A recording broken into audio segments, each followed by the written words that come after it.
Motor racing is a dangerous sport, and obviously ensuring the driver's safety and that of the spectators is paramount to the successful running of any event. Last year at the Kyalami 9 Hour, so much of the race was under safety car conditions because of the apocalyptic rain. I thought it'd be interesting to get to meet the safety car drivers, the pace car drivers, and understand a little bit about how that all works.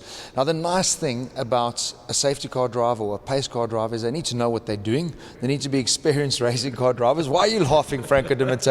You are probably the most experienced guy for the role, but your job is not safety car, you are pace car. So explain what that is.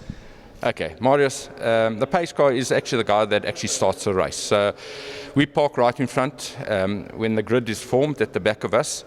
And then when the time has come that we have to start the race, we will go out and do about 3/4 of the circuit. We go up to West Bank, what we used to call the old West Bank, turn 9, flat out basically, and then we'll slow it down right down to 50 k's an hour. So it gives the whole group of guys, or the rest of the cars in other words, to catch up. So in other words, to warm up their tires, make sure that everything is working. Okay, once they've caught us, we control the race right up to the pit entrance. Then we'll pull into the pits, and then the race will start, and the front guy in the race will actually control the race to over the start and finish. A marshal is a thankless job, but motor racing will never happen without them, and Kyalami marshals have been around for a very long time. Dave, how many of your guys are here making sure that the drivers are safe on track? It's a thankless job, but it's a passion that we have. For an international event like this, I've got 165 marshals here this weekend. Serious? 165? 165 marshals, all from the Gauteng region. I've got Swartkops marshals, Red Star marshals, Kyalami marshals. Yeah, so we're pretty covered.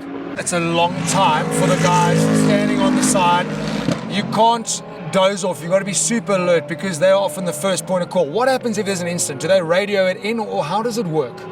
On an international event, it gets radioed in straight away, and then we work under instructions from the race director. He will then institute either a full course yellow or a yellow, and once it's stabilized, then the marshals will respond. Okay. And then from that point, it's either just marshals, or it's medical and marshals, or medical and fire and marshals, or recovery. Gina, you've got a pretty high-pressured role this weekend as a safety car driver, one of 3. But as a mom, you know all about safety, so maybe you're the perfect person for the job.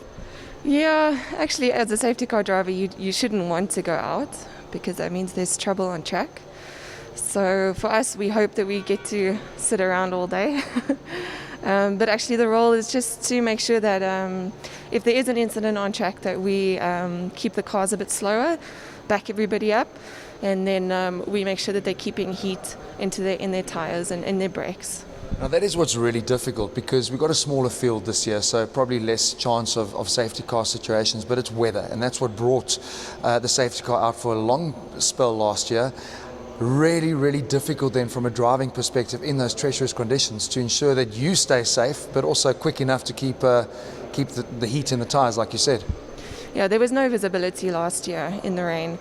But what helped was the more that we're out on track in the rain, the more water gets dispersed off of the line. So the longer that we're out there, the better it is.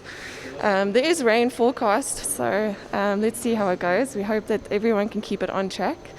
But if not, that's why we're there.